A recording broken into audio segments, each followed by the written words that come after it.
Jalasoylik afandilar. Muallif Karimberdi To'ramurod. Birinchi bo'lim. Ro'ziqul. Birdayam yozuvdim bizni Jalasoydayam soddalar ko'p deb. Yana ham aytaman, Jalasoyda soddalar ko'p. Pulning nuqul yirigini yig'ib pechkaning mo'risiga bekitgan. Tiramoqda bolalari pechkani yoqqanda pullari yongan. Mo'riga termilib tildan qolgan Odil bobo ham bizdan. Bo'shalib ketib tokzorda yurgan o'z eshagini tanimay saroyiga osib o'ldirib qo'ygan Xidir cholam bizdan. Tutning kavagidan asal olaman deb yovvoyi asalarlar talab tut tekishib ketgan, o'lishiga ozgina qolgan Amin bobo ham bizdan. Haliyam Jalasoyda soddalar ko'p. Bo'lmasa bitta polvon toshga Captiva beramiz degan lofga ham odam ishonadimi? Bu gapni Abdurayevning shaharda o'qiydigan o'g'li Toshmirza topib keldi. Internetda yozishganmish. Bitta 2 pudlik polvon toshga Captiva berisharmish. 1 pudlik polvon toshga Nexia berisharmish. Shanba kuni uning qishloqqa kelishini intiq kutgan Ro'ziqul Toshmirzani chetga tortdi. Bu Toshmirza deyman, bilasan, otang bilan oshnachiligimiz bor, gapni uzoqdan boshladi Ro'ziqul. Ammo gapni bo'ladiganini gapir. Haligi gap rostmi yo apirslarning gapimi? Qaysi gap birdaniga tushunmadi Toshmirza. Ana u gapda u yoqqa qarab olgan Ro'ziqul ovozini pasaytirdi. Haligi polvon tosh haqidagi gapda Toshmirzajon. Toshmirza planshetini olib chiqib internetini yoqdi. Rossiyada bitta polvon toshni olib kelganlarga bir necha ming dollarni jaraqlatib sanab berayotgan 2 kishining videosini qo'yib ko'rsatdi. O'zimizga odamlarga o'xshaydimi Toshmirza? So'radi Ro'ziqul. O'zimizga o'xshaydi, lekin bular Kavkazliklar, dedi Toshmirza. Bu Toshmirza deyman, polvon toshlarni nimaga buncha qimmatga sotib olishayotgan bo'lsa o'smoqchiladi Ro'ziqul. Kim biladi, dedi Toshmirza. Mana bu yerdagi izohlarda yozilishiga qaraganda Sovet zamonida ishlab chiqarilgan polvon toshlarning ichida tillasi bormish. Birov 1 kilo deydi, boshqasi 3 kilo. To'g'risi men aniq bilmayman. Bir balosi bo'lmasa bitta polvon toshga mashina bermaydi-da, Toshmirza bermaydi, boshini qashladi Ro'ziqul. Bu Toshmirza deyman, toshlarni endi Rossiyaga olib borish kerak ekanmi?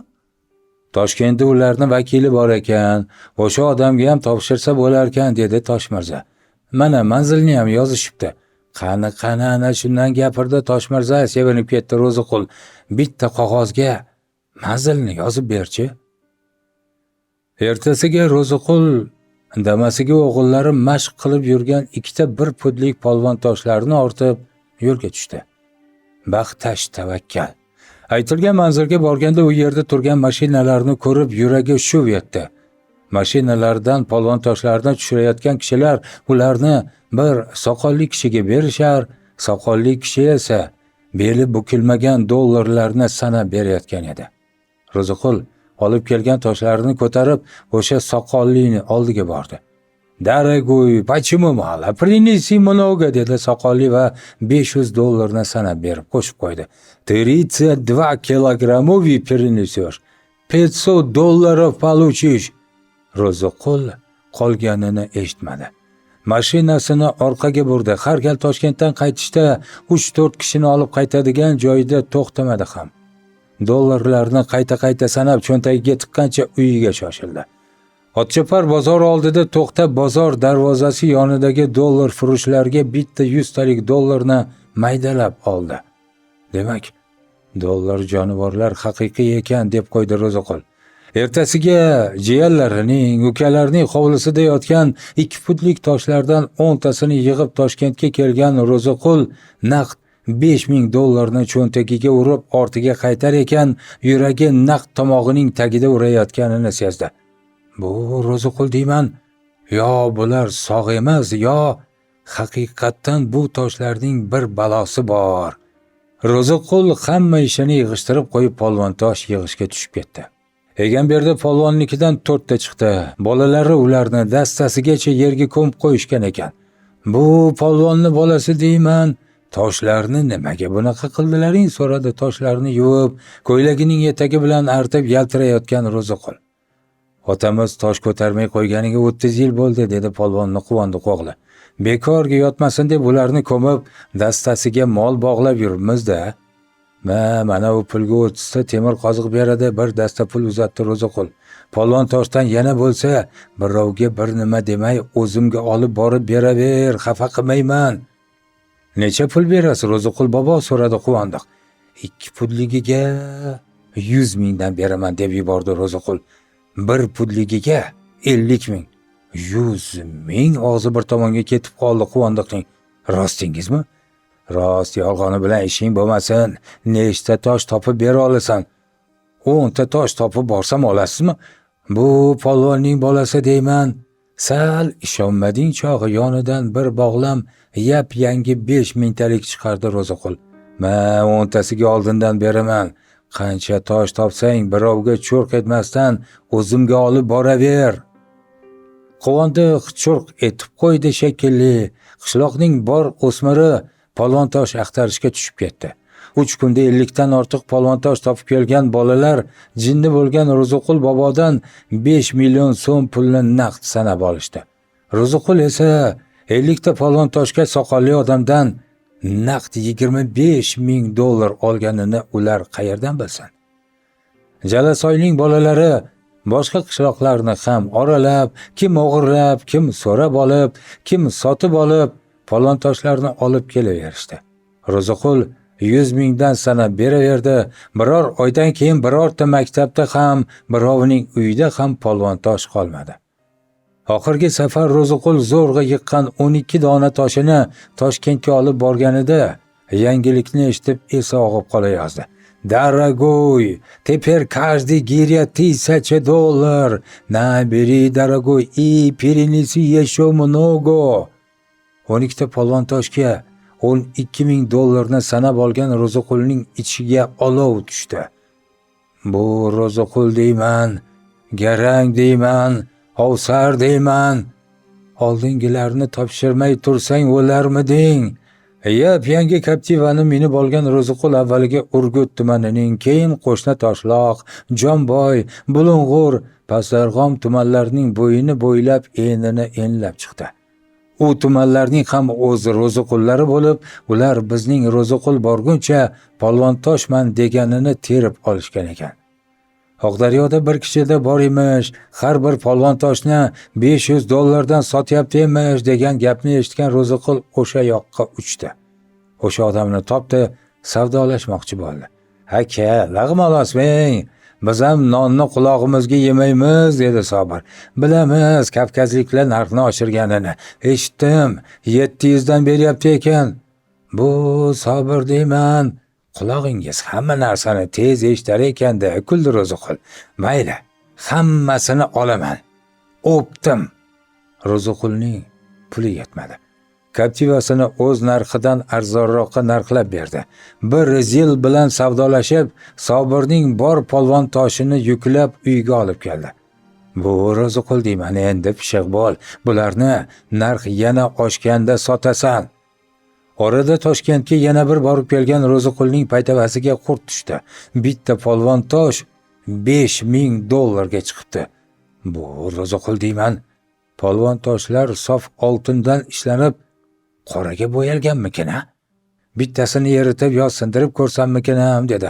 Ammo soqolli odam singan polvon toshlarni olmasligini bilib niyatidan qaytdi. "Bu Ro'ziqul deyman, shu yog'iga ham shukr qil. Bitta toshga 5000 ko'ki ozmuncha pulmi? Uydagi toshlarga xaridor keldi. Hammasiga o'ptim, $5000 dan beramiz deyishdi." "Bu yaxshilar deyman, Ro'ziqul", gapining davomini aytolmay tomog'iga bir nima tiqildi. Bir ko'ngli Toshkentga buncha toshni yuk mashinani savdo qilib olib borisham falon pul bo'ladi. Sotib yuborsammikin ham dedi, ammo shayton g'ulg'ula soldi. "Bir balosi bordirki, mana ular ham bir polvon toshga 5000 dan beramiz deb turibdi. Bu Ro'ziqul deyman, shoshilma. Bir Toshkentga borib kelib javobini keyin aytsam nima deysizlar? Ro'ziqul Toshkentga bordi. Soqolli odamning gapini eshitib shoshmay to'g'ri qilganiga sevindi. Daragoy, каждый гирят на Nexia, перенеси гиря, получи ключ. Ro'ziqul Toshkentdan to'g'ri Sobirnikiga uchdi. Bu Sobirvoy deyman, har biriga naqd 5000 dan beraman dedi Ro'ziqul. Faqat bitta shartim, mendan boshqaga polvon toshim bor demaysiz. Kelishdik aka, qo'lni tashlang dedi Sobir. Qishloqning bolalari Ro'ziqulni jinni deyishganda sog' edi, ana endi jinni bo'ldi Ro'ziqul. Yaqindagina qurgan uy joyini sotdi, mol holini sotdi, xotiniga olib bergan taqinchoqlarini sotdi, qizlarning sepiga deb olib qo'ygan narsalarni sotdi, otasining eski hovlisiga ko'chib kelgan Ro'ziqul hovlini polvon toshga to'ldirdi. Ro'ziqulning kechalari uyqusi qochib ketadigan bo'ldi. 500 ta polvon tosh, 500 ta Nexia, balki shoshmay tursam 500 ta Captiva ham bo'lib qolar. 500 ta 500 qancha bo'ladi? Habib ma'lima aytar edingiz-a. Bu Ro'ziqul deyman, yaxshi o'qi deb, kalla yetmay qoldi-ku. Ro'ziqul bor yo'q yiqqan polvon toshlarni bir kamazga yuklab Toshkentga bordi. Soqolli odamning ofisi oldida bitta ham mashina ko'rinmadi. O'zbekistonda tosh qolmabdi deb o'yladi Ro'ziqul. Qaytanga yaxshi, endi hamma Nexia jonlar o'zimniki bo'ladi deb qo'ydi ichida. Bu Ro'ziqul deyman, har biriga bittadan Captiva so'rab ko'rmaysanmi ham dedi. Darvozani taqillatdi. Hadeganda javob bo'lavermaganidan bir seskandi, darvozani g'irt notanish odam ochganidan ikki seskandi. Keling mehmon, xizmat. Bu deyman, haligi soqolli kishi bo'lardi dedi Ro'ziqul ichkaridan ko'z uzmay. Tosh olib keluvdik. Polvon tosh deyman-da. Ha, polvon toshmi? U ishlarni mis chiqdi-ku mehmon, eshitmabsiz-da. Bu yerni ijaraga olgan kavkazliklar tovlamachi ekan. Odamlarni shunaqa laqillatib, ko'pchilikni uyini kuydirib ketishdi. Turli tumanlarda o'zlari tayinlagan odamlariga o'zlari olib borib bergan polvon toshlarni falon puldan pullab, keyin juftaklarini rostlab qolishibdi. Hozir ularni Interpol qidiryapti. Bu deyman, mashinadagi polvon toshlar nima bo'ladi dedi Ro'ziqul merovlanib. Endi biror axlatxonaga ag'darib yuborasiz-da, mehmon darvozani yopishga chog'landi uy egasi. Ha, aytgancha endi bezovta qilib kelib yurmang. Biz bu hovlini sotib oldik. Viloyatlardan polvon tosh olib kelayotgan sizga o'xshagan andilar bolalarimizni bezorini chiqarib yuborishdi. Ro'ziqul bu gaplarga ishonib-ishonmay ortiga qaytdi. Bu Ro'ziqul aka deyman dedi Kamazni haydovchisi. Pulingni Toshkentda beraman degandingiz, yukni tushirmadingiz. Bizni pulni qanday uzasiz endi? Uyga haydayveringchi uka, hovliga tushiramiz dedi Ro'ziqul. O'tgan hafta donasiga 5000 dan xaridor kelganda bermagandim. O'shalarni topib sotsam pulingni 2 baravar qilib beraman.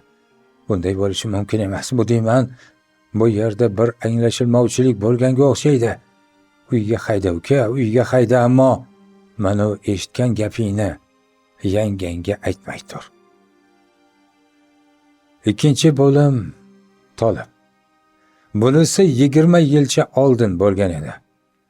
Rais boboning o'g'li toshbaqa olyapti emish, donasiga 1000 so'mdan beryaptimish. O'zimizning so'm endi chiqqan, 1000 so'mga 1 kilo go'sht beradigan zamon edi. Bo'lmagan gap. Toshbaqaning eng kattasi ham 1 kilo go'sht qilmaydi-yu, unga 1000 so'm berarkanmi ishonmadi Sulton qassob. Tolib poson yesini yebdimi? Rais boboning o'g'li yolg'on gapirmas dedi Hamroqul eshon. Otasi yurtning ustida yurgan odam.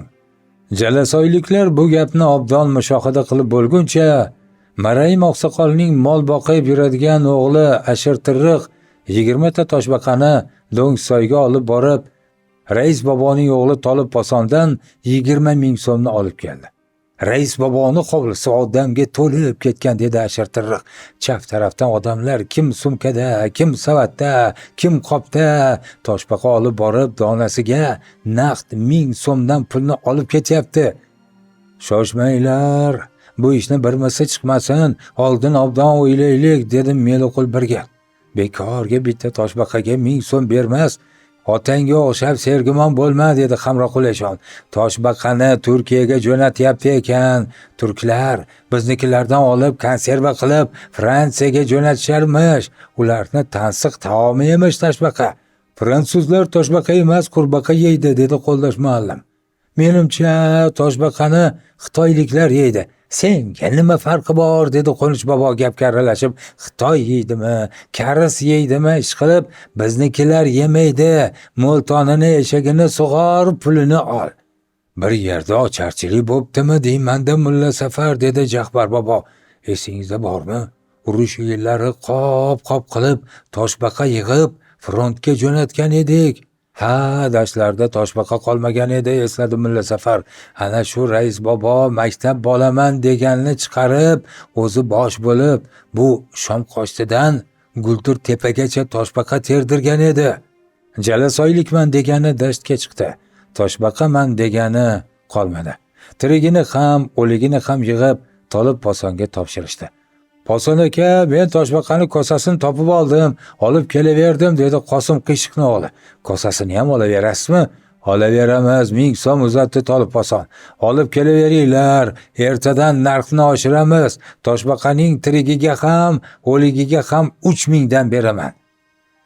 Ana endi bolalarga ergashib kattalar ham dashtga chiqdi. Toshbaqalar ham yangi narxni eshitgandek iniga kirib ketdi. Odamlar toshbaqaning ini tugul, sichqonning ini bormi, kalamushning ini bormi, chuqurman, kavakman deganini titib tashlashdi. Har ish chiqsa uning ishbilarmoni ham chiqar ekanda. Maktabda zoologiyadan dars beradigan Yunus muallimni kallasi ishlab qoldi. O'quvchilarga aytib, maktabda toshbaqachilikni yo'lga qo'ydi. Erkagiyu urg'ochisini qanday ajratganini Yunus muallimning o'zi biladi, ammo 8 juft toshbaqani zo'r berib boqishni boshladi. Toshbaqalar tez ko'payadi.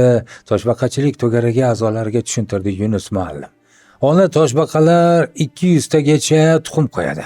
Yosh toshbaqachalar 2 yildan keyin o'zlari voyaga yetib, ular ham ko'payishni boshlaydi.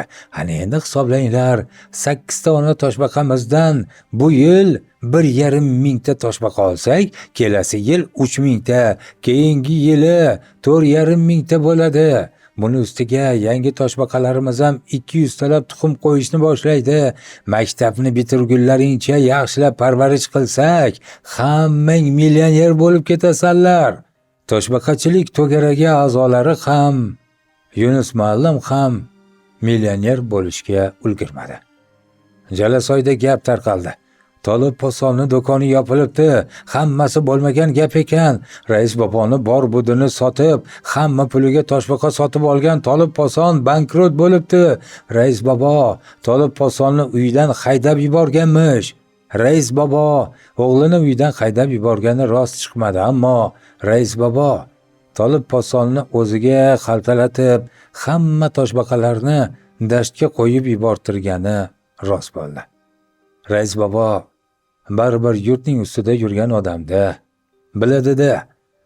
Shunday qilmasa, kelajak avlod xuddi bo'ri, tulki, jayra singari toshbaqani ham faqat rasmdangina ko'rgan bo'lardi-da. 3-bo'lim Zokir. Bunisi toshbaqa voqeasidan 20 yil oldin. Polvontosh voqeasidan esa 40 yil oldin bo'lgandi. Jalasoyning ko'chalarida mo'ltonilar izg'ib qoldi. Bit olamiz, donasiga 1 so'mdan beramiz. Tavba qildim, dedi mulla Safar. Bit qanaqa bo'lishi esimdan ham chiqib ketgan ekan. Bit kerak bo'lsa urushdan keyingi yillarda qahatchilik, qimmatchilik bo'lgan yillarda kelsin edi, dedi Rabbimchol. Ishton bog'imni yechsam shovullab yerga bit to'kilardi. Sadi cholni soqolni bit bosib ketgani esingizdami mulla Safar, so'radi Qo'nish bobo. Ha, ko'zi ko'rmay qolgan edi-da, ko'rsa shunchalik bo'lib ketguncha qo'ymas edi, dedi mulla Safar. soqolidan bitlar ko'ksiga to'kilar edi-ya. Ha, shu kunlarni ham ko'rdik, yeyishga nonimiz yo'q edi-yu, yana bizni bit yerdi, burga talardi. Kanan aytmaysizmi? Qonginamizni so'rardi, dedi Saidqul bobo uf tortib. Xudoga shukur, to'qchilik zamonlar ham bor ekan, qarang, qornimiz nonga to'yib qoluvdi, bit, kana deganlari ham yo'q bo'lib ketdi. Ammo bitta bitga 1 so'mdan berib oladigan mo'ltonilar uni nima qilar ekan, so'radi Islom bobo. Axir 1 so'mga oz emas, ko'p emas, chapati nondan 7 ta beradi-ku. Shaharda sariq kasal ko'payganmish, dedi Xolmat bobo. Eslaringdami, bitta yarimta sariq bo'lsa, otalarimiz bit yedirardi.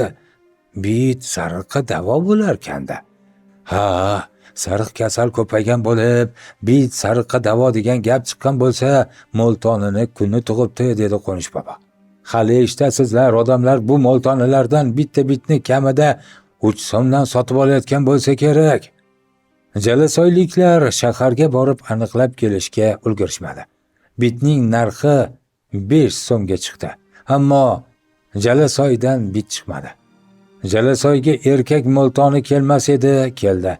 Bir dona bitga 10 so'mdan beramiz. Bit bormi? Sirkasiga 5 so'mdan. Sirka degani bitning bolasi, yana ham aniqrog'i bit sochga qo'yadigan tuxumi. Jalasoydan sirka ham chiqmadi, ammo udda biron chiqdi. Zokir piyon shahardan mo'ltonilarni o'zlaridan 4-5 ta bit sotib olib kelib, xotini Bunar opaning boshiga qo'yib yubordi. Bu nima qilganingiz? Qishloqqa sharmanda qilmoqchimisiz meni? Ko'zlari kattardi Bunar opaning.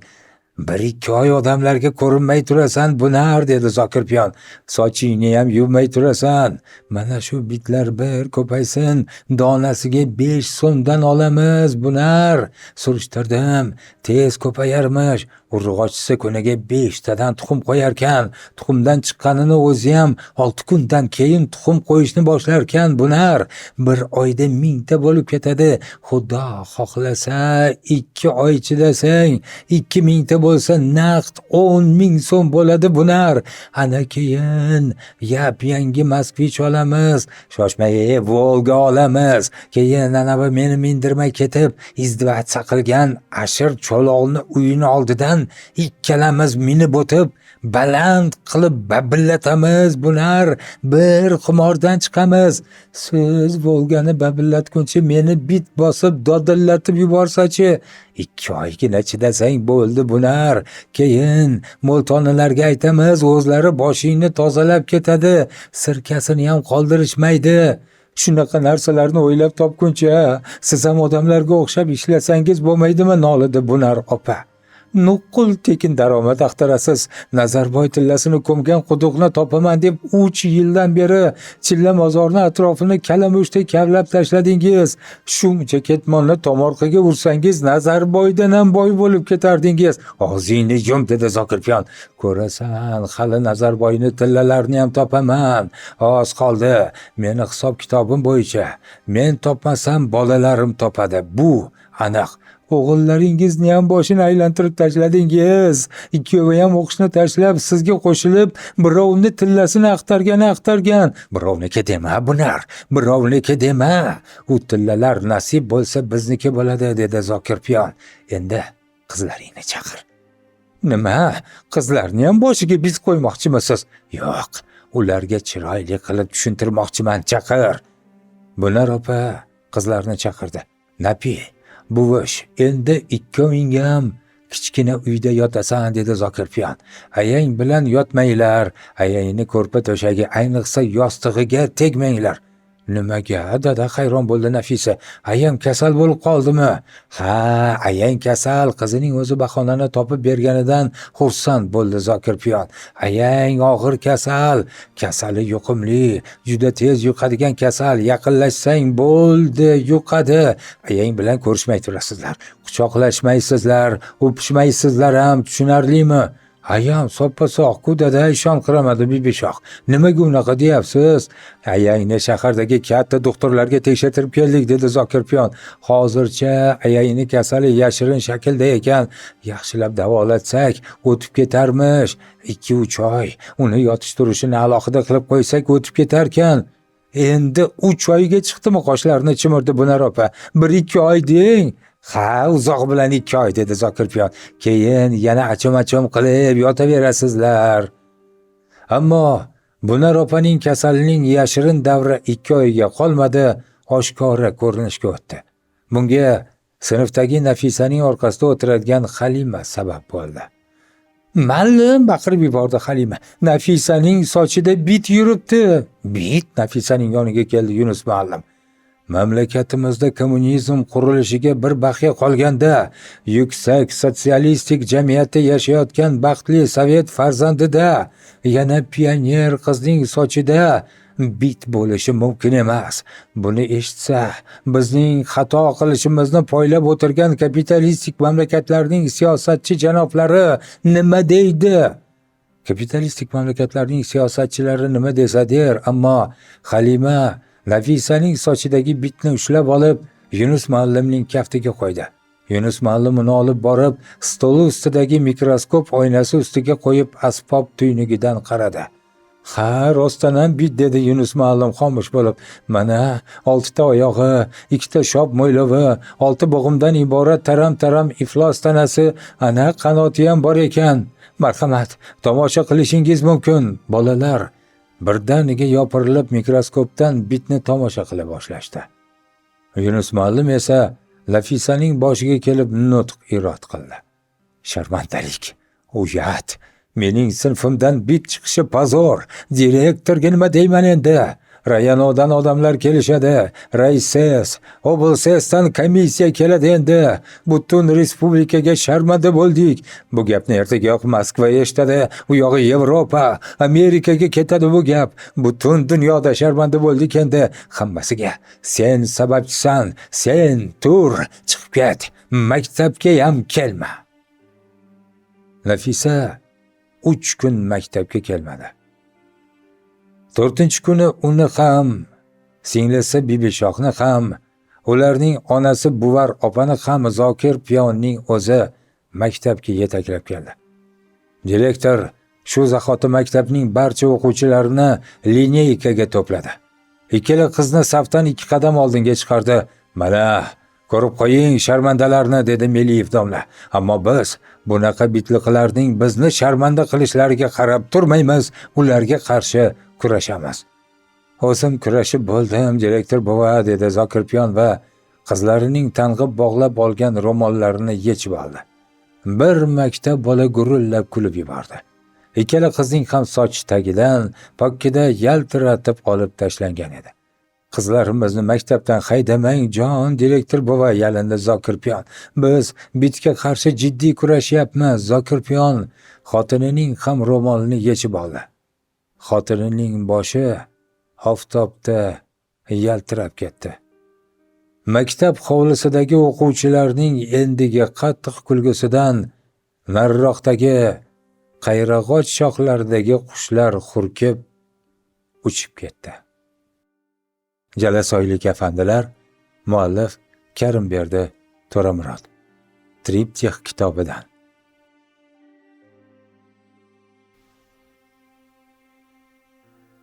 Girdobdagi gul. Taqdir ekan, Ra'no bolalar uyida ulg'aydi. Onasi endi dunyo yuzini ko'rgan chaqalog'ini shu muassasa ostonasiga tashlab ketgan ekan. Shunga ham 16 yildan oshibdi. Bolalar uyining xodimlari yetim bolalarga har qancha g'amxo'rlik ko'rsatishmasin, Ra'noga baribir ota-onaning mehri yetishmayotgandek edi. Qiz yaqin, qadrdon kishilarning suyib, erkalashlariga ehtiyoj sezardi. Ota bilan onaning o'rnini hech kim bosa olmas ekan. Bolalar uyida tarbiyalanuvchilar hech narsadan kamchilik ko'rmayotganday bo'lib o'sadilar, ammo ularning ba'zilari nimagadir hayotdan norozi, alamzada, serzarda, qo'pol bo'lib ulg'ayadilar. O'zlarining shu ko'yga tushishlariga birinchi navbatda ota-onalarini aybdor deb biladilar, keyinroq esa erkin, o'ynab kulib yurgan, ota-onasining bag'rida shodon yashayotgan erkatoylarga hasad aralash nafrat bilan boqishadi. Mutaxassislar buni yaxshi bilishadi. Shu sababli tarbiyalanuvchilar ko'nglida ezgu tuyg'ular uyg'onishi uchun mutolaaga, adabiyotga va san'atga zo'r berishadi. Ularda biron hunarga qiziqish uyg'otishga harakat qilib qolishadi. Ra'no kitobga mehr qo'y bulg'aydi. Balki shu sabablidir. Bolalar uyida o'zining odobi, ibratli xulqi bilan ajralib turardi. Namunali xulqi uchun Ra'noga tug'ilgan kunini muassasa hududidan tashqarida, ammo tarbiyachilar nazorati ostida nishonlashga ruxsat berishdi. Ra'noning quvonchi cheksiz edi. Lekin uning bu quvonchiga hamma ham birdek sherik emasdi. Ayrim tarbiyalanuvchilar hatto ochiqdan ochiq piching, kesatiqlar bilan Ra'noning ko'nglini cho'ktirishga, o'ksitishga urinishdi. Ra'noxon qanday qilib ruxsat tegdi? Bu deyman, popukday qosh ko'zlaringni suzib, boshliqni eritgandirsan-da, chatoqsan. Ha endi ba'zilarning shoxi bor-da, shoxi bor. Shu choqqacha indamay o'tirgan Ra'no kitob o'qishda davom etaverdi-yu, biroq o'qiganlarning hech biri xayoliga kirmas. Ha demay bu yerdan qutulaman-ku. Shular bilan pachakilashib nima obro' topardim degancha o'zini yupatishga, ularning gap so'zlariga ahamiyat bermaslikka urinardi.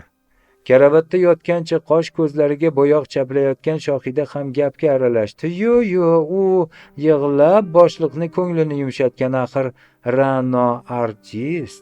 O'zini bechora qilib ko'rsatish uning uchun cho't emas. Shohidaning bu gapini ko'tara olmagan Ra'no unga yalt etib qaradi. Nimalar deyapsan, dugonajon? Senga nima yomonlik qilgandim? Voy, men nima dedim? Seni qaytaga maqtayapman-ku.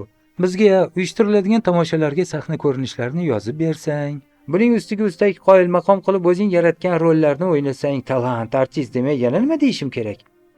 Ra'no indamasdan dam olish xonasiga qarab ketdi. Ko'ngli to'lib yig'lagisi kelgan paytlarda ko'z yoshlarini hech kimga ko'rsatmaslik uchun o'sha yerga kirib olib ovoz chiqarmasdan to'yib yig'lab olardi. Tug'ilgan kun juda maroqli va esda qolarli darajada ajoyib o'tdi. Buni kamsitib, masxara qiladigan qizlar ham unga yaxshi tilaklar bildirishganda Ra'no sevinchdan sal bo'lmasa yig'lab yuboray dedi. Lekin yana artist, yolg'ondan ko'z yosh to'kishga usta kabi ta'nalarni eshitmaslik uchun o'zini yig'idan arang tiydi. Tavallud topgan kuni nishonlanayotgan qahvaxonada Ra'no tasodifan Shavkat degan yigit bilan tanishib qoldi. Yigit tug'ilgan kuni o'tkazilayotganidan xabar topgach, yaltiroq qog'ozlarga o'ralgan bir quchoq atirgullarni, guldastani Ra'noga hadya qildi. Shu choqqacha qizga hech kim gul sovg'a qilmagandi. Beixtiyor to'lqinlanib ketgan Ra'no ko'zlariga ishongisi kelmasdi. Yigit kelishgan, baland bo'yli, chiroyli, xuddi ertaklardagi shahzodaning naq o'zi edi. Ammo asosiysi bu emasdi. Eng muhimi, Ra'no umrida ilk marotaba yigit kishidan yoqimli va nafis so'zlarni eshitdi. Bu yerga qaysi malika tashrif buyurgan deb qiziqsam, dugonalaringiz sizning tavallud topgan ayyomingiz bilan muborakbod etish uchun yig'ilishganini aytishdi. Ra'no, ismingiz ma'nosi chiroyli gul demakdir. Sizga tuhfa etgan arzimagan gullarimning qarshisida sizning jamolingiz yanada maftunkor va atirgullar ham husningiz qarshisida xijolat. Siz nihoyatda go'zalsiz. Ra'noning ikki yuzi lovullab uyalganidan yerga tikildi. Qiz qulog'i bilan sevadi degan gap bor. Shu tarzdagi gaplarni eshitish qaysi qizga xush kelmaydi, kim ham erib ketmaydi. Ra'no ham xuddi shunday holatga tushgandi. Qizlarning-ku hasaddan yorilib ketishlariga bir baxya qoldi.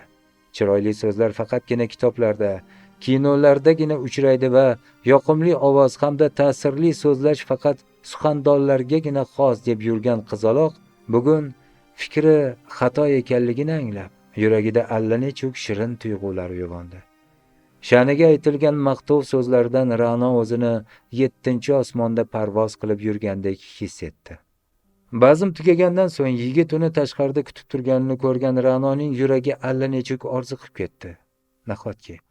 Nahotki o'zi hamisha orzu qilib kelgan shahzodasini uchratgan bo'lsa. Yigit qizga jilmayib tikilgancha sizni ko'rib turgan oldingizga borib tursam maylimi deb so'radi. Qiz dastlab nima deb javob qaytarishni bilmay kalovlanib qoldi. Ha deyishga yonidagi dugonalardan istiqola qildi, yo'q deydi esa o'zi ham uni qayta ko'rish uchun ichidan jon deb turibdi. Shaddod dugonalardan biri Shohida uning o'rniga javob berib, mushkulini osonlashtirdi. Shuni ham so'rab o'tirasizmi? Kelavermaysizmi kelgingiz kelsa?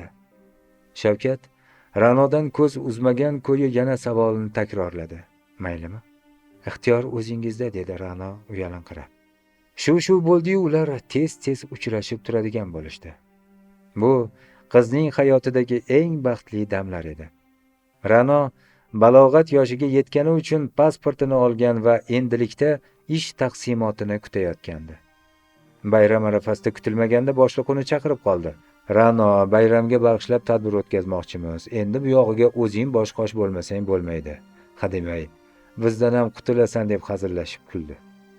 Teatr boshlig'i bilan gaplashib qo'yganman. Haydovchim bilan birga borsangizlar, tadbirda kiyish uchun zarur bo'ladigan turli kostyumlarni berib yuboradi. Hoziroq borib olib kelinglar, keyin bugunoq tadbirga tayyorgarlikni boshlaylar. Ra'no boshini irg'ab xo'p bo'ladi dedi-yu, Shavkatni ogohlantira olmasligini, u kutib qolishini o'ylab ichidan zil ketdi. Lekin buni boshliqqa qanday aytadi? Shavkat balo, tarbiyachi Xolis opani ham qo'lga olib oldi-ya. Kunora qutida shokolad olib kelib, "Jon opa, 1 soatga ruxsat bering, aylanib kelaylik" derdi. Xolis opa ham Ra'noning ra'yini qaytargisi kelmay unga xo'p derdi, tezda qaytishini tayinlab qolardi. Ra'no boshliqning xonasidan chiqishi bilan yo'lakda o'zini kutib turgan haydovchini ko'rdi. U Ra'noga qarab, "Tayyormisiz, ketdikmi?" deb so'radi. Ra'no indamay bosh irg'ab qo'yish bilan kifoyalandi. Teatr jamoasi repetitsiyadaligi bois rejissyorni ancha kutib qolishdi. Nihoyat repetitsiya tugab, rejissyor chiqdi va uzr so'rab bir ayolni chaqirdi. "Ozoda, siz bularga o'sha eski kostyumlarni berib yuboring." Ayol Ra'noning qo'liga eski-tuski kiyimlarni tutqazdi. Qadrdon go'shasiga yetib kelishi hamon Ra'no Shavkatni izladi, ammo u hech qayerda ko'rinmas edi. Nima bo'ldi ekan? Uni kutmasdan ketib qoldimi ekan? Nega kutmadi ekan? Ra'no qo'liga qog'oz va qalam olib, tadbir rejasi va qo'yilajak tomoshalarning taxminiy ro'yxati, tabrik so'zlarini yozishga kirishdi, ammo fikrlarni bir joyga jamlay olmayotgandi. Fikr va xayoli faqat Shavkatda edi. Ra'no o'sha kuni kechgacha uni maqtal bo'lib kutdi, lekin yigitning daragi bo'lmadi. Dugonalaridan so'raganda ular bilmadim degandek yelka qisib qo'yishdi. Shohida esa ensasi qotgandek, "Nima, Shavkatingga qorovulmanmi? Qayerdan bilaman? Bor boshimni og'ritma, o'zi boshim og'rib turibdi" deb bobillab berdi. Ra'noga dugonasining muomalasi og'ir botsa-da, noilojligidan indamay tadbir tantanalarini qog'ozga tushirishda davom etdi. Shavkatning Ra'noni kutmasdan ketib qolishining o'ziga yarasha sabablari bor edi. Ra'no topshiriq bilan ketganini boshliqdan boshqa hech kim bilmagani bois, boshqalarga qizning qayoqqa, nima uchun ketgani noma'lum edi. Bu holatdan Shohida foydalanib qoldi. U yo'lakka termulib o'tirgan Shavkatga yaqinlashib gap otdi. "Salom berdik, yigitni guli. Bulbul sayrayaptimi ish qilib?" Qizning gap ohangidan sal o'ng'aysizlangan Shavkat mujmal tarzda "Shukr, yaxshi" deb qo'ydi. "Sizga bir gap aytsammi, aytmasammi deb turibman. Faqat erkakmisiz yoki chaqmachaqar xotinmisiz shuni bilmay turibman." Bu gapdan Shavkatning jahli chiqdi. "Voy qiz, tilim bor ekan deb og'zingga kelganini baldirayverma. O'g'il bola bo'lganingda shu gaping uchun o'zim bilardim seni nima qilishni. Do'qurishdan oldin Ra'noingizni tiyib olsangiz yaxshi bo'larmidi? Bir qarasa boshliq bilan, goh haydovchi, ba'zan esa siz bilan don olishib yuribdi. Men sizni bu haqda bilasiz, lekin hamiyatsiz yigit ekan. Bunga farqi yo'q ekan deb o'ylovdim. Lekin ko'rib turibman, sodda, laqma, o'lgiday go'l yigit ekansiz. Ra'no sizni laqillatib yuribdi. Bizda shunaqa qizlar ham bor. Yaxshi yeb ichkisi, yaxshi kiyingisi keladi-da, ko'ngil xushlik qilib keyin sizga o'xshagan anoyini topib oladi-yu, yigit sho'rligini boshini aylantirib tegib oladi. Sizga achinganimdan aytyapman bu gapni. Shim kiyib yuribsiz, har holda erkaksiz deb ishonaman. Oramizda bo'lib o'tgan gap so'zlar shu yerda qolsin. Ra'noga aytsangiz, meni undan qo'rqadigan yerim yo'q-u. O'ynashi, boshlig'imizga aytsa, menga bu yerdagi tor katalakni yana ham torroq qilib qo'yishi mumkin. Ehtiyot bo'ling, tag'in bo'yimda bo'lib qoldi deb sizni chuv tushirib bosilib olmasin. Muloyim ko'ringani bilan u ichidan rosa pishgan, pixini yorgan ayyor. Aldanib qolmang deyman-da. Bo'pti yigit, nishondimi? Oradan 2-3 kun o'tdi hamki Shavkatning daragi bo'lmadi. Bu orada Ra'no ich etini yeb adoyi tamom bo'ldi. Bir tomondan dugonalarning Shavkat tashlab ketdimi? Boshqasini topib olibdimi qabilidagi gap so'zlardan bezib qolgan bo'lsa, ikkinchi tomondan yigitdan xavotir olayotgandi. Ishqilib tinchlik bo'lsin-da. Kasal bo'lib qolmadimikan? Ichida har lahza ey Xudo, uni o'z panohingda asra, balo qazolardan saqla deb iltijo qiladigan bo'lib qoldi. Nihoyat Shavkat muassasa binosi oldiga mast holatda kelib Ra'noni chaqirtirdi. Ra'no dugonalardan Shavkat kelib uni yo'qlayotganini eshitib sevinib ketdi, ammo yoniga yaqinlashganda yigitdan tarqalayotgan aroq hidi gup etib dimog'iga urildi-yu, ko'ngli behuzur bo'lib ketdi. Salom. Mensiz zerikmayotgandirsan-a?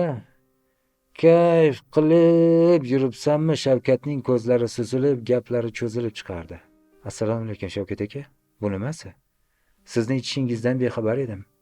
Kayfni men emas, ichib olib siz qilyapsiz shekilli. Ey yo'q, men aroq kayfini aytmayapman. Go'zalsan, oshiqlaring ko'p, ishqdan kayf qilib yuribsanmi deyapman. Mayli.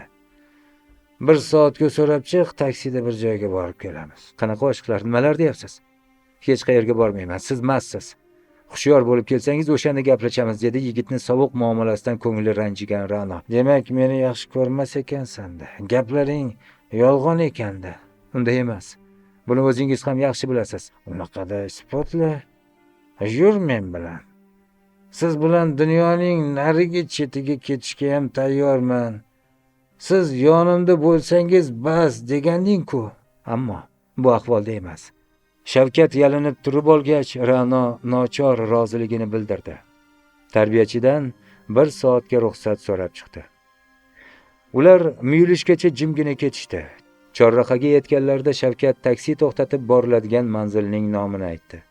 Ikkovlon Tikoda manzilga yetib borgunlariga qadar na yigit bir so'z aytdi va na qiz og'iz ochishga botin oldi.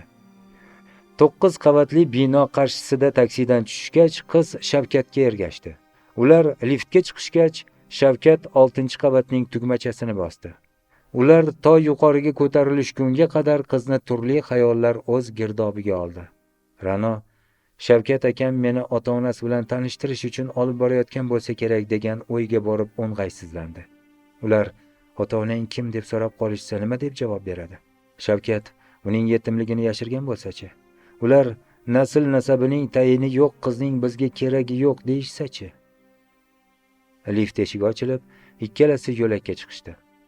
Shavkat o'ng tarafdagi eshikni kalit bilan ochib, Ra'noni ichkariga taklif qilgandagina qiz uyda hech kim yo'qligini payqadi. Aks holda Shavkat eshik qo'ng'irog'ini bosmasmidi? Ra'no kirmayman deb turib oldi. Shavkat yalindi. Ra'no, iltimos, kira qolsang-chi. Nima? Menga ishonmaysanmi? 2 og'iz gapim bor. Xoli joyda gaplashiladigan gap edi. Shuning uchun shu yerga olib keldim. Bu sizlarning uyingizmi? Ota-onangiz qayerda? Yo'q. Bir tanishimning uyi. O'zi ishda. Kira qol, qo'shnilari ko'rsa boshqa xayolga borishmasin. Ko'ngli g'ashlangan Ra'no itoat qilishdan o'zga chora topa olmadi. Ichkariga kirishgach, eshikni qulflagan Shavkatning o'ziga qattiq tikilib turganini ko'rgan Ra'no o'zini noqulay sezdi va yerga boqdi. Qizning yerga qaraganini Shavkat o'zicha boshqa narsaga yo'ydi. Ko'zlarimga bir qara. Ra'no ko'zlarini yerdan uzib yigitga savolomuz boqdi. Tavba, nahotki shunchalik samimiydek boquvchi bu ko'zlar aldamchi, xiyonatkor bo'lsa degan o'y kechdi Shavkatning xayolidan.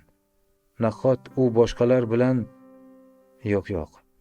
Bunday bo'lishiga hech ishongisi kelmaydi, lekin Shohidaning yolg'on gapirishidan ne naf?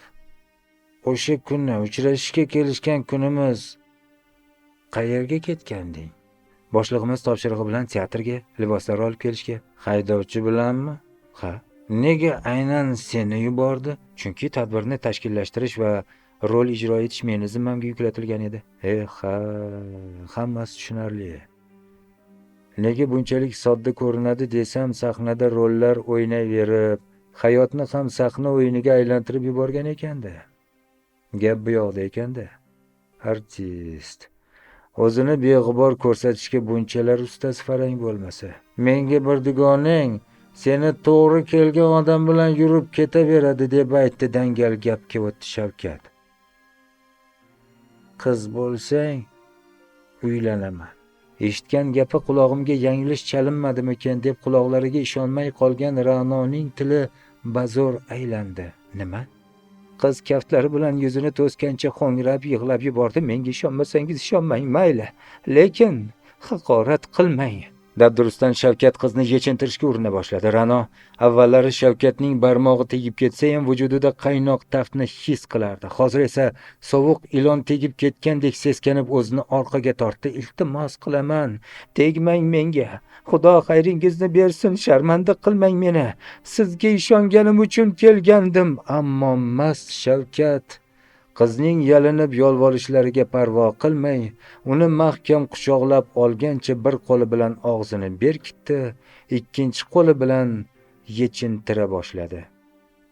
Shavkat vannaxonaga kirib yuvinayotgandagina kayfi sal tarqab, nima ish qilib qo'yganini anglab yetdi. Nimalar qilib qo'ydim? Nega allaqayoqdagi g'iybatchining gapiga ishona qoldi-ya? Endi uni bu ahvolda tashlab ketish g'irt nomardlik bo'ladi-ku. Shavkat xona burchagida qunishib, ikki tizzasini qo'llari bilan quchoqlab olgancha zor-zor yig'layotgan Ra'noga tikilar ekan, o'zidan nafratlanib jirkanib ketdi. Ra'no, meni kechir. Qarshingda gunohkorman. Nimalar qilib qo'ydingiz? Tarbiyachilarim, dugonalarimning ko'zlariga endi qanday qarayman? Men senga uylanaman. Hammasi yaxshi bo'ladi. Sen hech kimga churqatib og'iz ochmasang, o'zing og'zingdan gullab qo'ymasang, kim ham bilib o'tiribdi? Yo'q, siz agar bizni tekshirishga ginekolog vrach kelib turishni bilganingizda, bunaqa demagan bo'lardingiz. Erta-mendin kelib qolib, bizni ko'rikdan o'tkazsa, meni ahvolim kunday ravshan bo'ladi-ku. Nima degan odam bo'ldim? Bu kunimdan o'lganim yaxshi edi. Unaqa dema. O'zingga o'lim tilama, Ra'no. Yaxshi gapga ham, yomon gapga ham farishtalar omin deyisharmish. Nafasini yel uchirsin. Doktor kelgan kuni men albatta o'zim u bilan gaplashaman.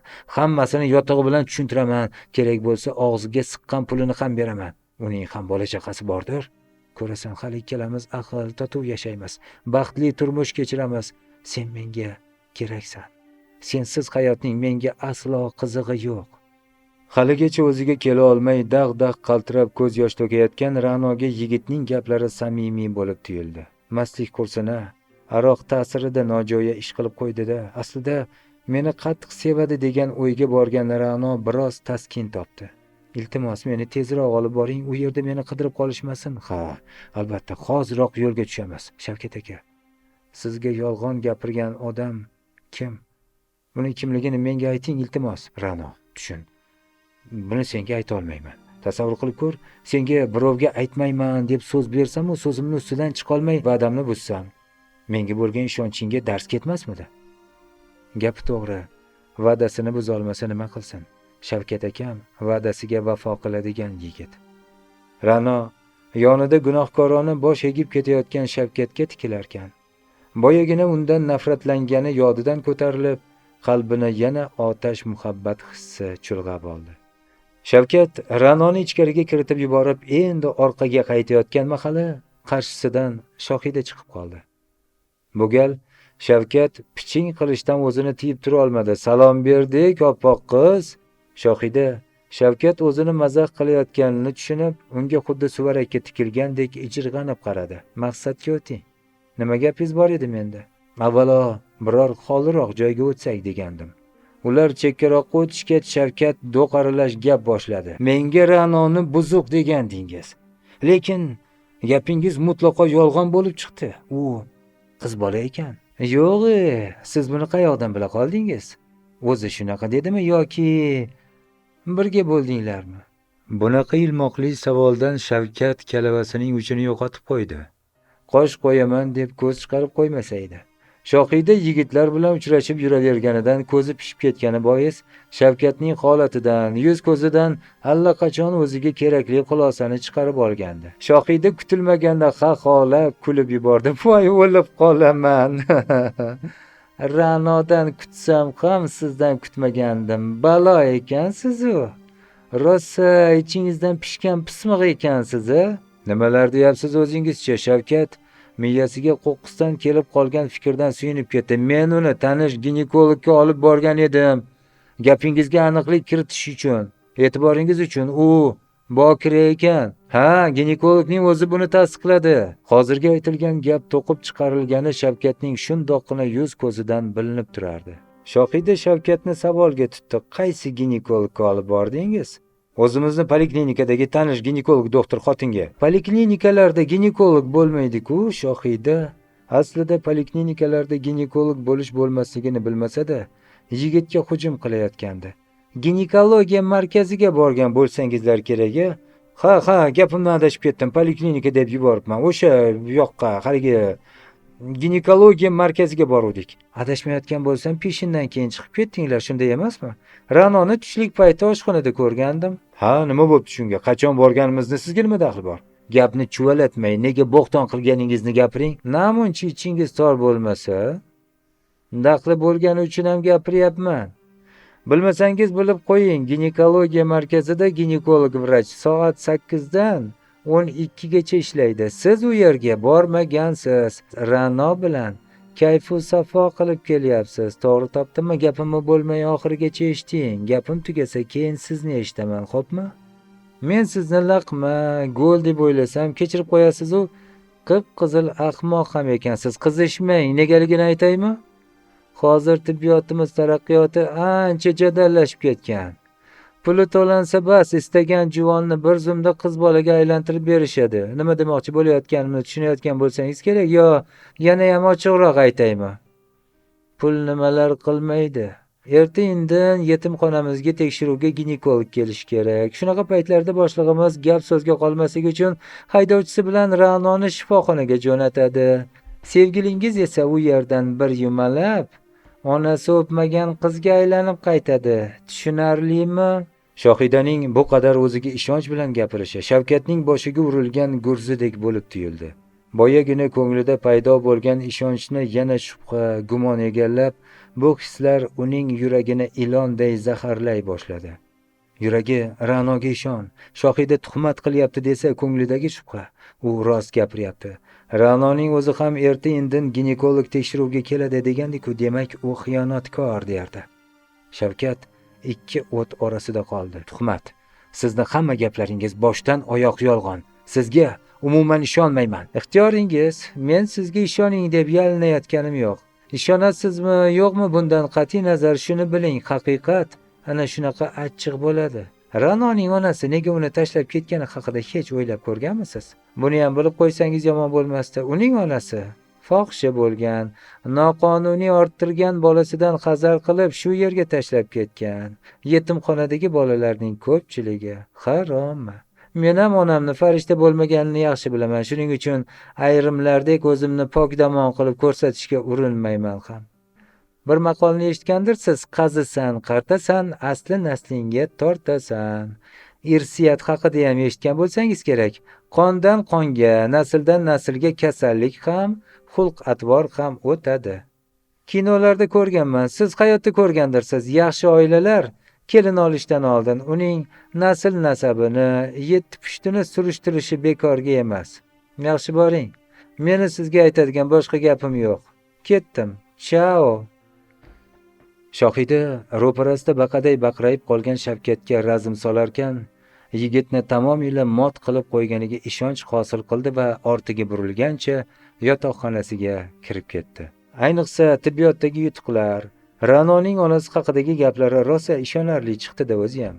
Irsiyat to'g'risidagi-ku chinakam qaqshatqich zarba bo'ldi. Shohida irsiyat borasidagi so'zlarni allaqaysi kinoda eshitgandi. Eshitganlar juda qo'l keldi-da, u o'ziga o'zi qandingni ur Shohida, boplading. Meni Shohida deydilar. Men sellar chiqmoqchi bo'layotgan daraxtning shoxida yuraman. Senlar endigina shoxiga chiqsalaring men allaqachon bargida yurgan bo'laman degancha sevinchini ichiga sig'dira olmasdi. Bir tomondan Shavkatni mulzam qilib qo'ygani unga olam zavq bag'ishlayotgan bo'lsa, boshqa taraflama hammaga axloq odobdan ma'ruza o'qib, namunali ekanligidan o'zicha kerilib yurgan Ra'noning bugun sharmanda bo'lgani fosh bo'lib qoldi. Endigi hujum Ra'noga. Olg'a. Shohida xonasiga kirganda Ra'noning yum-yum yig'lab o'tirganini ko'rdi. Nimagadir unga dilida tugib qo'ygan gaplarni aytish fikridan qaytdi. Aslida Shohida Shavkat sen bilan birga bo'lganini aytdi kabi gaplarni to'kib tashlamoqchi. Ra'noning tilini qisqa qilib qo'ymoqchi edi, ammo shundoq ham bo'lari bo'lib turganini ko'rgach, o'lganni ustiga chiqib tepgan bo'lmay degan o'yda Ra'noga yaqinlashib, undan hol ahvol so'ragan kishi bo'ldi. Nima bo'ldi? Nega yig'layapsan dugonajon? Kim xafa qildi? O'zim shundoq, negadir ko'nglim to'lib ketdi. Ichimdagi dardlarni ko'z yoshim bilan bir bo'shatib olgim keldi-da. Ra'no ko'z yoshlarini kafti bilan artib Shohidaga siniq jilmaydi. Ana, kuldim. Bo'ldi, yig'lamayman. Doimo shunday kulib yur, senga kulgi yarashadi. Seni baxtli bo'lishingni istayman dugonajon. Shohidaning gapidan ko'ngli to'lqinlanib ketgan Ra'no unga minnatdorona tikildi. Senga ham Xudodan baxt tilayman. Ichini bo'shatmoqchi bo'lganmish. Hademay tez orada ichingdagi bolangni ham bo'shatasan deb o'yladi Shohida.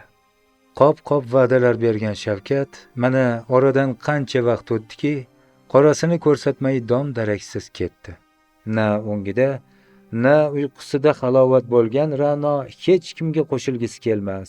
Odamovi bo'lib qolgan, ishtahasi yo'qligidan cho'pdek ozib ketayozgandi. Tadbir o'tkazilishiga mas'ulligi uchungina dugonalari bilan repetitsiyalar qilishga majbur edi. Ta'assuf, ilgarilari bayramlarni shodiyona kayfiyatda qarshilab olar. Tadbirlar arafasi hayajonlanardi. Hozir bo'lsa hamma narsadan ko'ngli sovib, hafsalasi pir bo'lgan. Bayram tantanalari ham bo'lib o'tdiki, Ra'noning ichiga chiroq yoqsa yorishmas edi. Eng yomoni qo'rqqan narsasi bo'ldi.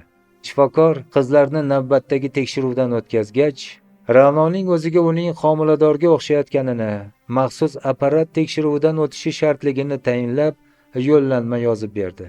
Shunda Ra'no yig'lab siqtab bu haqda hech kimga aytmasligini so'rab iltijo qildi, biroq shifokor bu ma'lumot hozircha gumonligini, tekshiruvdan o'tgachgina aniq bo'lishini, buni faqatgina boshliqqa aytishga majbur ekanligini ma'lum qildi. Meni to'g'ri tushun, har bir qizning salomatligi haqida boshlig'ingni xabardor qilishim shart. Qolganlardan esa bu ma'lumotni sir tutishga va'da beraman, dedi shifokor. Tabiiyki ozib ketgan qizning homiladorligini qappayib borayotgan qorni oshkor qilib qo'yadi. Shohida ham dugonasining tez-tez qayd qilishiyu qorniga qarab gap nimadaligini darhol fahmladi. Hammadan nega o'zingni olib qochayotganing sababini mana endi tushundim. Ra'no, kasalni yashirsang isitmasi oshkor qiladi, bilib qo'y. Bo'yingda bo'lib qolgani qorningdan, ko'ngling aynib qusayotganingdan yaqqol bilinib turibdi. Sen Shavkat bilan albatta gaplashib, unga bor haqiqatni aytishing kerak. Nega u tarala bedod qilib mazza qilib yurish kerak u? Azobini sen tortib isnodga qolishing kerak. Ra'no bu gapni eshitib, ko'z oldi qorong'ilashib, karavotga behol o'tirib qoldi. Shunchalik seziladimi? Sharmanda bo'ldim, qiz qo'ngrab yig'lab yubordi. Qo'y, yig'lama, sadqai ko'z yoshing ketsin. Chaqirtir u nomardni, senga maslahatim shu. Shunday kuya, lekin men uni turar joyini ham, telefonini ham bilmayman-da. Keyin nima deyman? Yo tavba, manzili, telefoni, ota-onasi kimligini bilmay turib, yaxshi tanimagan kishing sevaman, quchog'imga kir deb laqillatsa, chuvchib to'shagida yotibsan-da. Seni qara-yu, bo'pti, yig'lama. Baribir endi yig'idan foyda yo'q. Yaxshisi, bundan buyog'iga nima qilish kerakligini o'yla. Meni Azim degan tanishim bor. O'shanikiga 1-2 borganimda Shavkatni ham o'sha yerda ko'rgandim. Azim menga ular qo'shni ekanliklarini aytuvdi. O'sha orqali senga uni telefonini, manzilini bilib beraman. Dugonangman axir. Senga jonim achiydi. Rahmat dugonajon. Yaxshiyamki sen bor ekansan baxtimga. Qilgan yaxshiliklaring mendan qaytmasa Xudodan qaytsin. Faqat o'zing telefon qilganing yaxshimidi? Agar iloji bo'lsa albatta, iltimos yo'q dema. Men nima deyishni bilmayapman umuman. Ovozini eshitsam gapira olmay yig'lab yuborsam kerak. Xo'p degan jon dugonajon, bo'pti. O'zim unga hammasini tushuntiraman. Ko'ngling to'q bo'lsin. Iloyo baraka top. Rahmat senga. Nima uchun Shavkat meni aldab tashlab ketdi? Endi nima qilaman? Odamlarning ko'ziga qanday qarayman? Nega taqdirim bunchalar achchiq? Bunday sharmandagarchilikdan ko'ra tug'ilajak bolani tug'may turib o'lganim yaxshi emasmi? Ra'no yostiqni quchoqlab olgancha achchiq-achchiq ko'z yosh to'karkan, vijdonsiz kimsaning qo'lida ayanchli qo'g'irchoq bo'lganidan o'kinayotgandi. Shu kabi javobsiz talay-talay savollar girdobida qolgan sho'rlik qiz yig'lashdan o'zga chorani ko'rmayotgandi. Nihoyat kelishidan deyarli umidini uzgan kishisi Shavkat kelganini, uni chaqirayotganini aytishdi. Yigitga intizor bo'lib, uni ko'rishga mushtoq kezlari kelib qolsa qay ahvolga tusharkinman degan xayollar og'ushida yurgan Ra'no bu xabarni loqaydgina qabul qildi. U muhabbatning nafratga aylanishi mumkinligini xayoliga ham keltirmagandi. Ra'no istar istamas kirish eshigi yoniga chiqdi. Qizning ta'nalar bilan limmolim sovuq nigohlariga tik qaray olmagan Shavkat arang salom berdi. Yaxshimisan Ra'no? Sog'liqlaring yaxshimi? Sog'lig'im qachondan beri sizni qiziqtiradigan bo'lib qoldi. Xudoga shukr, nolimayman deb quruq ohangda javob qaytardi Ra'no. Bir aylanib kelsak degandim. Senga aytadigan gaplarim bor edi. Birga aylanishga kimnidir izlayotgan bo'lsangiz, ana shahar to'la qiz. Gaplaringizga kelsak, sizni gaplaringizni eshitishni ham istamayman. Sizga aytadigan gapim ham yo'q. Ra'nodagi bu qadar keskin o'zgarishni, uning to'nini mutlaqo teskari kiyib olganini ko'rgan Shavkatning ko'nglidagi hadik battar avj oldi. Shavkatni Ra'noning oldiga kelishga undagan sabab aslida Shohidaning gaplari edi. Kecha Shavkatni qo'shnisi Azim uyiga chaqirib Shohidaning unga aytadigan o'ta muhim gapi borligini aytdi. Salom alikdan so'ng Shohida bidirlab ketdi. Ra'noyingizni bo'yida bo'lib qolganidan xabaringiz bormi? Dugonalariga, shu qatori menga ham bu bola sizdanligini, bola tug'ilsa sizni sudga berib yo uylanishingizni talab qilishini, yo bo'lmasa sizdan aliment undirishini gapirib yuribdi. Sho'ringizga sho'rva to'kilay deb turibdi. Ehtiyot bo'ling. Shavkat Ra'noning ozib-to'zib ketganini ko'rib turardi. Tavba, qup-quruq tarashaning naq o'zi bo'lib qolibdi-ku. Bu alvastining nimasini yoqtirib qoldi ekan o'shanda. Qayerdanam shunga ilakishib boshiga g'alva orttirib oldi-ya. Endi darhol chorasini ko'rib, masalani uzil-kesil hal qilmasa, oqibati yomon bo'ladiganga o'xshab qoldi. Xayr ma'zurni ham nasiya qilib, indamaygina ortiga burilib ketayotgan Ra'noni ko'rgach, Shavkat xayollarini yig'ishtirib olib, jon holatda uning qo'llariga yopishdi. Ketma. O'tinaman Ra'no. Senga ikki og'izgina gapim bor xolos. Bo'ldi, bundan buyon o'zingizni ham meni ham qiynamang. Iltimos meni tinch qo'ying. O'z holimga qo'ying. Sizni ko'rishni ham istamayman. Tug'ilajak bolamiz haqqi hurmati. Qayt. Bu gapni eshitgan Ra'no yalt etib unga o'girildi. Gaplaringizni shu yerda aytavering. Quloqim sizda. Seni ota-onam bilan tanishtirmoqchiman. Keliningizni olib kelaman deb keldim bu yerga. Ra'no, men seni sevaman, ishon. Seni bu yerdan uyimizga olib ketaman. Ikkalamizning uyimizga. Birgalikda tug'ilajak farzandimizni o'stirib tarbiyalaymiz. Meni ota-onam boshqaga uylantirishmoqchi bo'lishgandi. Uydagilar bilan janjallashib boshqa viloyatga, ammo kimnikiga ketib qolgandim. Shuning uchun oldinga kela olmadim. Kechir meni. Istasang qarshingda tiz cho'kib kechirim so'rayman. Ortiqcha so'zlarga hojati yo'q edi. Ra'noning sodda yuragi yigitning yolvorishlari qarshisida ojiz qoldi. Ra'no hatto Shavkat haqida behuda xayollarga borganidan xijolat chekib, o'z-o'zidan uyalib ketdi. Axir Shavkat faqat uni deya boshqaga uylanishni istamay uyidan ketib qolgani uchun kela olmagan ekan. Ra'no esa undan shubhalanib turli xayollarga borib o'tiribdi. Bo'ldi Shavkat aka, ishondim. Ketdik. Faqat ruxsat olib chiqay. Ruxsat olib nima qilasan? Hali ota-onam sovchilikka kelishganda o'zlari bilib olishadi. Endi bundan buyon ruxsat so'rab o'tirishingning ham mutlaqo keragi bo'lmaydi. Shavkat mashinada kelgan ekan. Ular mashinaga o'tirishib yo'lga tushishdi. Shavkat mashinani shahar chetiga, daryo bo'yiga qarab haydadi. Qayoqqa ketyapmiz? Nega ovloq joyga qarab haydayapsiz? Xavotirlanma, uydagilarni oldiga borishdan avval daryo labida sen bilan bir sayr qilgim keldi, maylimi? Tabiat qo'ynida tashvishlarni bir zumga unutib, manzaralarning go'zalligidan bahra olsak, kayfiyatimiz chog' bo'lib uyga boramiz. Hozirgi holatingda juda g'amginsan. Mana yetib ham keldik, tush mashinadan. Birpas daryo sohilida birgalikda aylanamiz. Ular shiddat bilan oqayotgan daryo labida birga aylanisha boshlashdi. Daryo bo'yidagi tik nishablik yoniga kelganlari mahal Shavkat to'xtatdi. Ra'no qattiq hayajondan qayerda yurganini ham unchalik anglay olmasdi. Nahotki butun orzulari ro'yobga chiqsa, qanchalar qo'rqqandi-ya. Shavkat uni tashlab ketdi degan fikrlardan tamoman aqldan ozaydi yozgandi. Bugun esa undan baxtli odam bormikan? Shunday qilib, mulla sendan menga o'zingni tan mahramlikka topshirishga rozi yoki rozimasligingni so'raydi. Kel, men mulla bo'lib senga savol beraman, sen javob berasan, kelishdikmi? Ra'no uyalinqirab bosh irg'adi. Xo'sh, Ra'noxon. Otangning ismini bilmayman-ku. Otangning ismi nima? Xurshid. Otangni ko'rganmisan o'zi? Yo'q. Bu ismni yetimxonadagilarning o'zlari qo'yishgan. Davom etamiz. Ra'noxon Xurshid qizi, siz o'z inon ixtiyoringiz ila o'zingizni Shavkat Abbos o'g'liga tan mahramlikka bag'ishlaysizmi? Oraga sukunat cho'kdi. Men javob kutyapman. Hali 3 marta bo'lmadi-ku. To'satdan Shavkat tutoqib ketdi. Hali sen. Otasi, onasi kimligini bilmaydigan haromi. Nimanga ishonib menga tegaman deb o'ylayapsan-u? Nimanga noz qilib 3 marta savol so'raydi deyapsan? Ra'noga bunday kutilmagan haqorat tarsaki kabi tushgani kamlik qilgandek Shavkat uning yuziga chinakamiga 2-3 bor shapaloq tortib yubordi.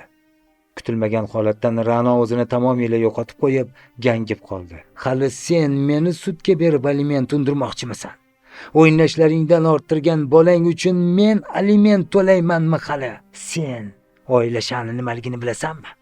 Oilang bo'lmagandan keyin oilaning qadri, sha'nini qayerdan ham tushunarding? Sen buzuq oilamiz sha'niga dog' tushirmoqchimisan hali? Chuchvarani xom sanabsan. Meni o'z qolimga qo'yganingda bunaqa bo'lmasdi. Buni tushunmading. O'zing-ku haromi bo'lib tug'ilgansan. Shuning uchun seni o'zingga o'xshagan yengiltak fohisha onang tashlab ketgan. Ammo sen onangdan ham battar tubansan. Bilasanmi nega? Onang sen haromzodani hech kimga majburlab tiqishtirmagan, yetimxonaga tashlagan ketgan. Sen bo'lsa, o'zing singari harom bolangni meni bo'ynimga ilmoqchisan. Meni ahmoq deb o'ylab aldimoqchi bo'ldingmi? Dunyoga keltirmoqchi bo'lgan bolang ham agar dunyoga kelgan taqdirda ham xuddi o'zingga o'xshagan bo'lardi. Onangni. Eshitayotgan gaplardan yuragi larzaga kelib, chiday olmasdan yig'layotgan Ra'no ovoz chiqarib, o'ziga gapira boshladi. Ey Xudojon, tezroq jonimni olib qo'ya qolsang-chi. Bundan ko'ra o'lganim 1000 marta yaxshi edi. Ha, to'g'ri aytding. O'lganing yaxshi. Sen ham qutulasan, men ham qutulaman. Shavkat kutilmaganda Ra'noni quturib turgan daryoga itarib yubordi. Sirtidan sokindek ko'rinadigan ammo shiddat bilan oqayotgan daryo girdobi qurbonini shu lahzaning o'zidayoq yutib yubordi. Oradan 1 oy o'tar o'tmas Shavkatni uylantirishdi. To'y kuni bo'kib ichib olgan Shavkat chimildiqqa kirganda kelinning o'rniga Ra'noning o'tirganini ko'rib esxonasi chiqib ketayozdi. U ko'ziga siymosi qayta-qayta ko'z oldida paydo bo'layotgan Ra'noni boshqa ko'rmaslik, vijdon azobidan xalos bo'lish, o'ylamaslik, bo'lib o'tgan voqealarni unutish uchun faqat aroq ichish bilangina kifoyalanib qolmasdan, tanishlaridan so'rab surishtirib nasha toptirdi va nashavandlikka ham mukkasidan ketdi. Shavkat halovatini tamoman yo'qotgandi. Nazdida Ra'noning bezovta ruhi uni tinimsiz ta'qib qilayotgandi. Ko'zini yumdi deguncha qizning o'lim oldidan yolvorib tikilganlari xotirasida namoyon bo'laverardi. U ichib, chekib olgandagina sal bo'lsa-da bu og'ir vijdon azobidan qutulgandek bo'lar, lekin endi unga turli sharpalar ko'rina boshlardi. Ra'noni ko'rgandan ko'ra shu mavhum qo'rqinchli sharpalarni ko'rishga ham rozi edi. Shunday kunlarning birida mast holatda shahar markazida yurganida uni militsiya xodimlari to'xtatishdi. Shaxsini aniqlash uchun shu yaqin atrofda joylashgan jamoat xavfsizligini qo'riqlash bo'limiga olib borishdi. Tekshiruv payti Shavkatning cho'ntagidan giyohvand modda solingan quticha chiqdi. Daryoda shaxsi noma'lum ayol jinsiga mansub shishib ketgan jasad cho'milayotgan bolalar tomonidan ko'rib qolinib, militsiyaga xabar berilgan va murda haliga qadar o'likxonada edi. O'sha bolalar bundan 4-5 hafta burun daryo bo'yiga kelgan mashinani ham eslab qolishgan ekan. Xullas, tezkor tergov surishtiruv tadbirlari asosida ayolning shaxsi, uning 2 qat bo'lganligi aniqlandi.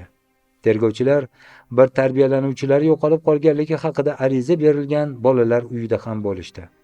Rahbar bilan, Xolis opa bilan suhbatlashishdi. Ayniqsa, Xolis opaning ko'rsatmalari ko'p sirlarga oydinlik kiritdi. Ra'noning yo'qolib qolganidan vahimaga tushib yurgan Shohida ham yig'lay-yig'lay bor gapni aytib berdi. Rad etib bo'lmaydigan dalillar keltirilgach, Shavkat aybini bo'yniga olishdan va o'z aybiga iqrorlik arizasini yozib berishdan boshqa iloji yo'qligini tushundi. Asablari chiday olmagan Shavkat to'satdan baqira boshladi. Men o'ldirdim. Men o'ldirdim Ra'noni. Men. Hikoya tugadi. Muallif Muzaffar Muhammadnazar. E'tiboringiz uchun rahmat.